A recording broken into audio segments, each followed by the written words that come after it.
Ever feel like the property rules were made only for couples only? Well, today I'll show you how singles can own property and the hidden tricks most people never talk about. In this video, we'll break down everything from BTO rules to resale grants to private property hacks.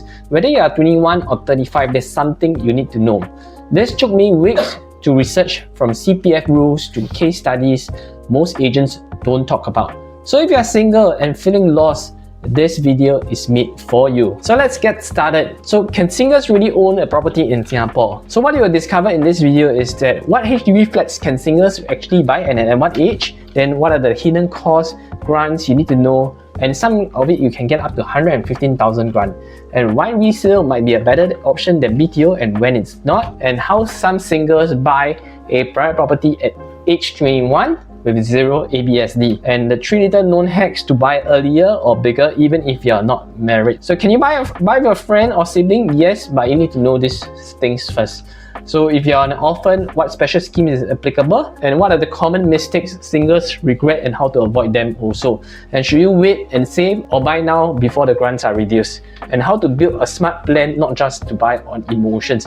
So buying a HDB, you need to remember this simple truth is that you only can buy when you're 35 years and above as a single. So the BTO options for singles is that you need to be 35 and above. You can buy in all estates, but only buy 2-room flat as well.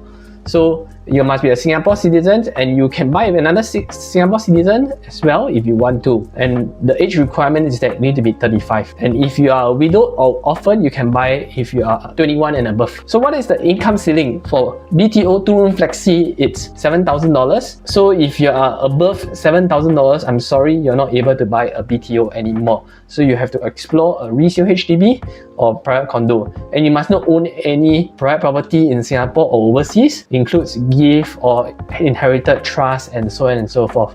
If you previously owned a private property, you must wait 30 months first before you apply for a BTO. So for singles, you can apply for enhanced CPF housing grant, which I'll show more to you later. So for enhanced housing grant, what is it actually? It's basically giving you more money because your income is low. So you need to be working for the last 12 months to show that you have been consistent in working, and then they'll give you this particular grant based on your income. So for BTO, you need to remember one thing, because HDB gives the property right as a subsidized price, usually it's for 2 persons, but because you are single, you need to top up additional $15,000 extra into the pricing itself so that you can balance out the subsidy given. So for 2-room flexi, it's actually a short lease period whereby you are not actually buying a property, you are renting it for a period of 15 to 45 years, and it covers you until age 95 years old. So it's great for retirement because it's a lot lower cost, and but you cannot pass down to your legacy or your next generation also. You can combine with the silver housing bonus if you are downsizing, especially if you are downsizing from 4-room to 2-room or 4-room to 3-room and stuff like that. Alright, so this is the latest take-up rate for the 17 Feb BTO. You can see Kallang Whampoa has the highest number of applicants. However, the number of units is only 261. So it's very competitive for this 2-room flexi BTO, because there is 12 singles trying to fight for this 1 unit. So there's 261, there's 1,600 people fighting for it. So the chances of getting it might be quite low. So you can see in the 2-room flexi, there is 2 different kinds of layout. One layout is a 1-bedroom, 1 bathroom with 1 living hall. The other one is a 1-bedroom with a study space for you. So this is a study space, and there is 2 different options. One is with without floor finishing, and one with floor finishing as well. So they have a slightly different price also. So next is resale HDB. Resale HDB, you can buy all flat types except 3 gen. You can buy up to 5-room if you're getting the CPF housing grant. And the thing is that you also need to be 35 and above to buy this resale HDB as well. So the income ceiling rules is that there is no income ceiling for eligibility. Later I'll come to grants on it. So in terms of eligibility, there is no income ceiling. You also must not own any private property before that, even if it is gifted. And if you previously own a property, you must dispose it 15 months before applying for resale. This will help you qualify for it. And also you can qualify for the different grants, CPF housing grants, enhanced housing grant, and so on and so forth. Okay, total grant you can get up to is 115,000. And hey, if this video helps even a little, give it a like, hit subscribe, and turn on the bell so you don't miss the next property related video. Your support means I can make honest guides like this. So let's break it down, the different grants, and then you can see how it all works out for you. So grant amount, you can get up to 40,000 for a 2 to 4 room flat, then 25,000 for a 5 room flat. But you need to be a first timer Singapore citizen. What exactly is first timer? It means that you have not received any subsidized housing before.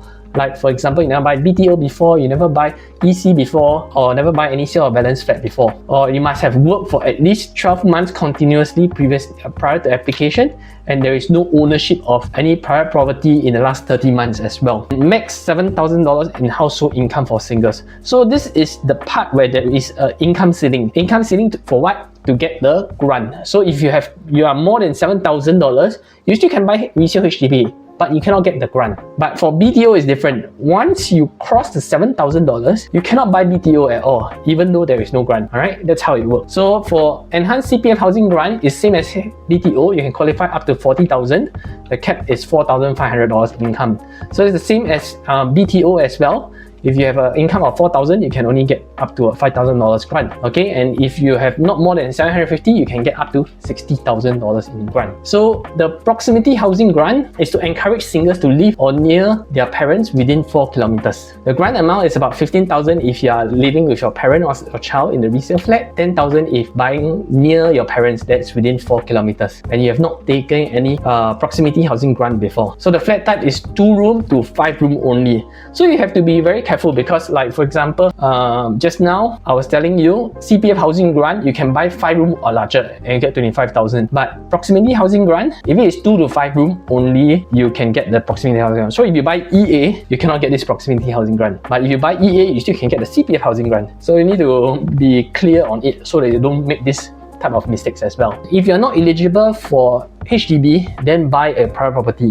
Okay, but it's expensive. But the good thing is that you can buy anytime from 21 and above. No ABSD if it's your first property, but you need to subject to TDSR, Total Debt Servicing Ratio. There's more flexibility and fewer restrictions, but need to plan your finances carefully. So the good option is for people who earn high, or you have a lot of inheritance for you to buy a private property for you to enjoy as well. For example, you buy a 1-bedroom, new launch, and rent it out for cash flow purposes or capital gain. Right now, we come to some of the hidden tricks. So most singles don't know about it.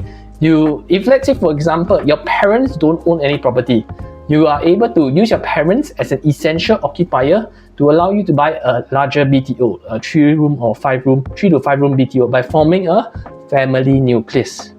Okay, so your parents must be a Singapore citizens and not own any other property. You remain as the sole owner. The caveat is that your parents must stay with you during the MOP, and future resale can be affected if plans change, because within these 5 years your parents cannot move out as well or cannot buy their own property. So what you do is that you apply a BTO, but you put them in as an essential occupier. That's also one possibility as well. Then you can buy a 3-room, 4-room or 5-room BTO property.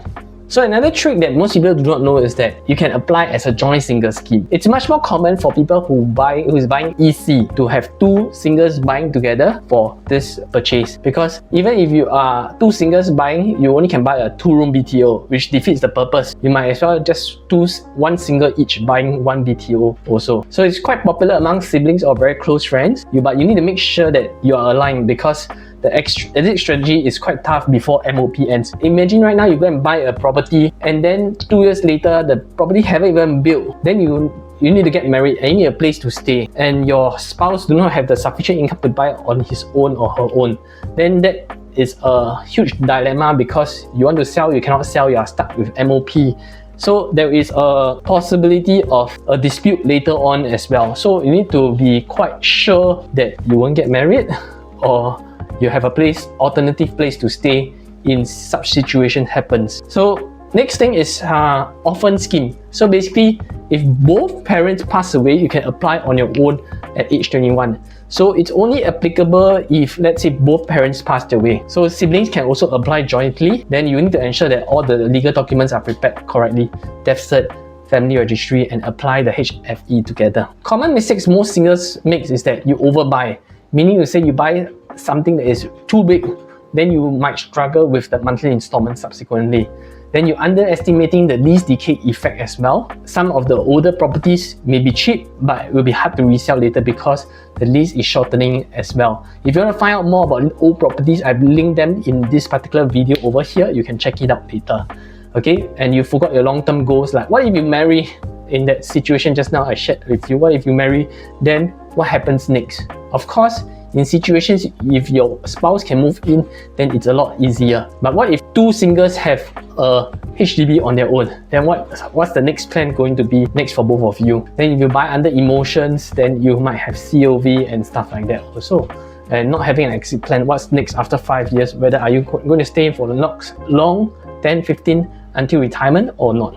So it's good to have a plan in place to know what you're going to do. Should you wait or act now? At the end of the day, you don't rush into buying something when you are not prepared, because it's good to have extra cash savings for any monthly installment should you become unemployed or self-employed, and use your 5-year career plan to plan out what you need to do as well. Buy when ready and not when pressured also. And comment below what's your biggest fear about buying as a single. I'll love to help you out with it. Quick favor, if this video has been helpful, like and subscribe. It really helps push this video to more people who need it. And if you are planning to buy resale on your own, you have to watch the next video over here. Everything you need to know on buying a resale HDB on your own. We'll dive deep into HFE, finances, how to navigate a temporary extension of stay if the seller requests. You will see the full roadmap with no agent fluff.